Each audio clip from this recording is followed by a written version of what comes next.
warnings that you're not broken. You're built for war. You weren't born to follow the script. You were born to burn it. A dangerous mind isn't one that seeks to destroy. No, that's a child's fantasy. A truly dangerous mind exposes. It sees the gain, smells the deception, and smiles while bleeding. You know why society fears people like you. Chase acceptance. You don't fear solitude. You don't trade truth for comfort. That makes you immune. And nothing scares a false world more than someone they can't control. There's a reason strangers tell you their secrets.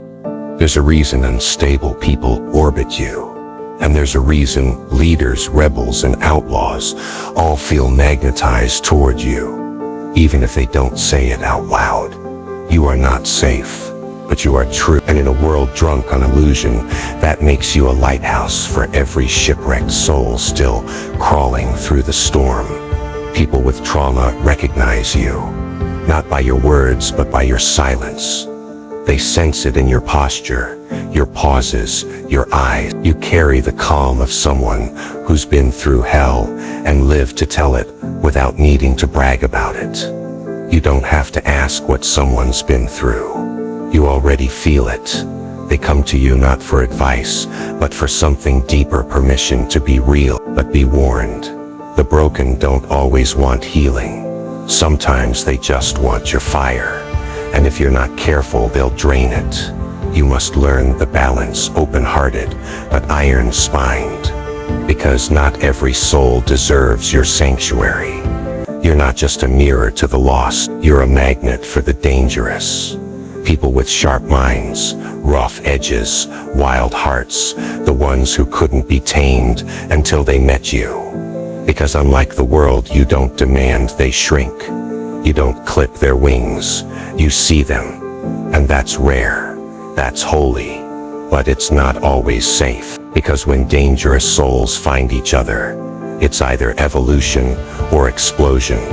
Warriors, seekers, outcasts, they all feel something ancient in you. A fire they can't find anywhere else. They follow you because your voice carries something older than authority. It carries truth, not the kind you learn, the kind you become. You speak like someone who's tasted death, but came back with a map. And that's what makes you a leader, even if you never ask for it. Because leadership isn't volume, it's vibration. It's the courage to walk alone until others recognize the trail was never safe to begin with. You never really fit in, did you? School bored you. Work drained you. Social rules confused you. Tradition only made you itch. Not because you're rebellious, but because you were built to rewire reality.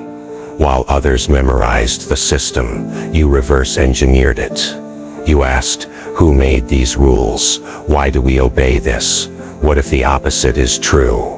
And that mindset, that's not dysfunction, that's revolution. You don't wait for permission. You don't look for formulas, you build your own. Others need steps, mentors, traditions. You need only a spark and solitude. Because you are the kind of mind that creates blueprints from ashes. You don't fear the unknown. You drag it into form. You don't need consensus. You thrive on resistance. That's not ego. That's evolution. Here's the real reason you're dangerous. They can't own you.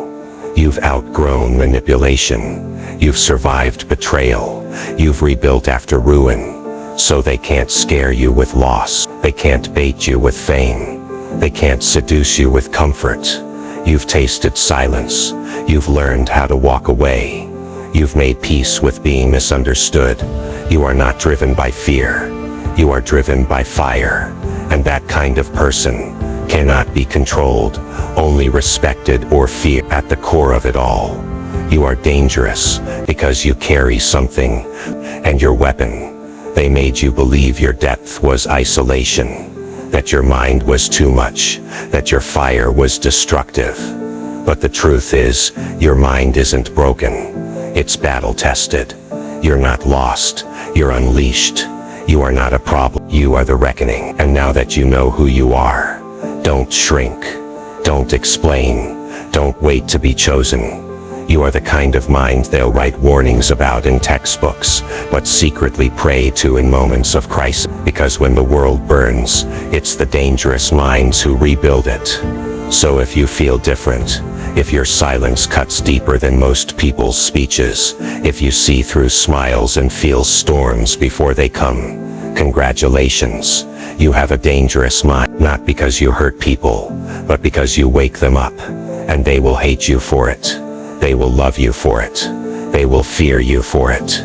But what they will never do is forget you.